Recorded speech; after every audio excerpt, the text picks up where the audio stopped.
Сәлеметсіздер ме, құрметті көрермендер?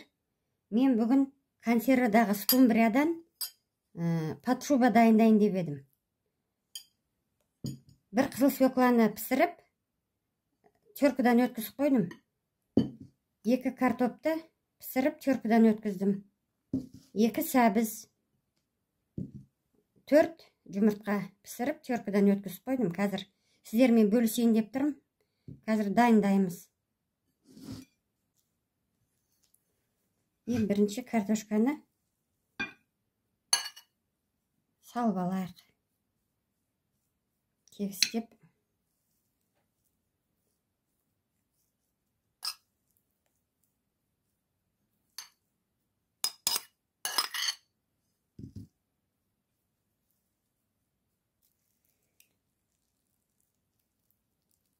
Üstüne mayonez себеміз.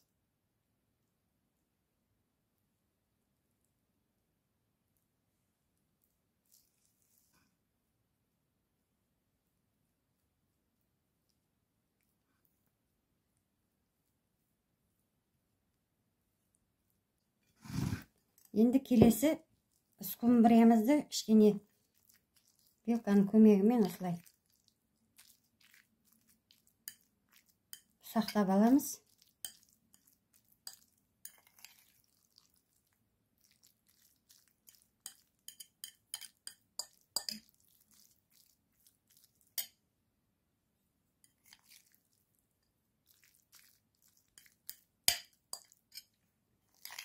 Скумбриямызды вилканың көмегімен кішкене біргел қылып алдық, ұсақтау қылып. Енді картоптың үстіне скумбрия саламыз.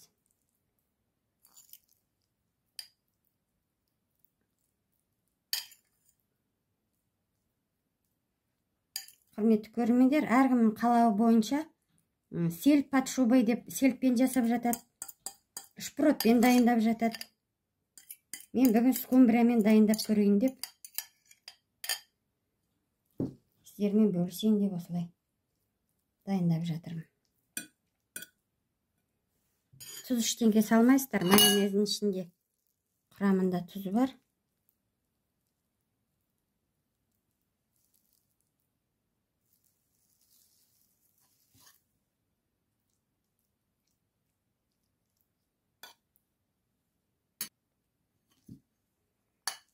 Енді сәбізімізді саламыз.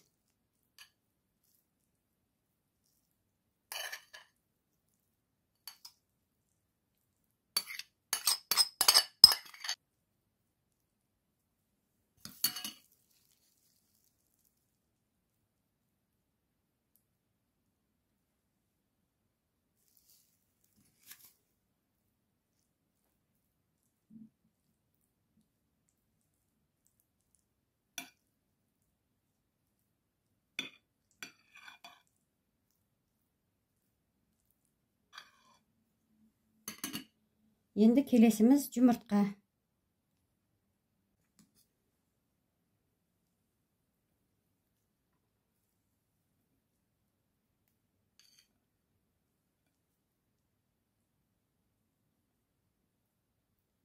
Жұмыртқаның жартысы да жетеді екен.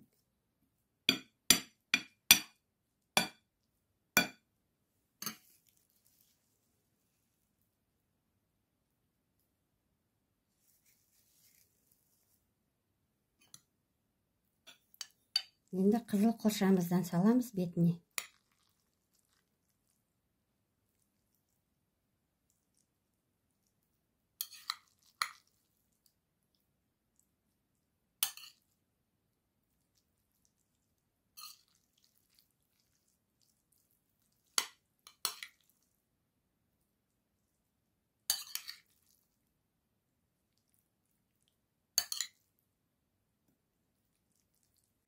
Қазір бетіне майонезді салып, кегістеп шешетін әдемілейміз.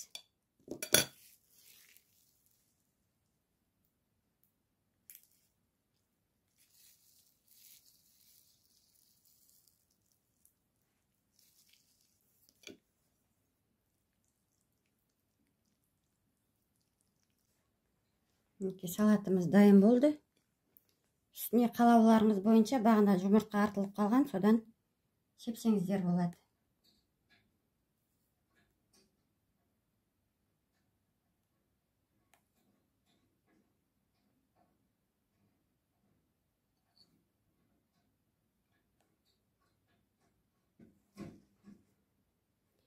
Мінекей, құрметті көрермендер, осылай дайындап көріңіздер.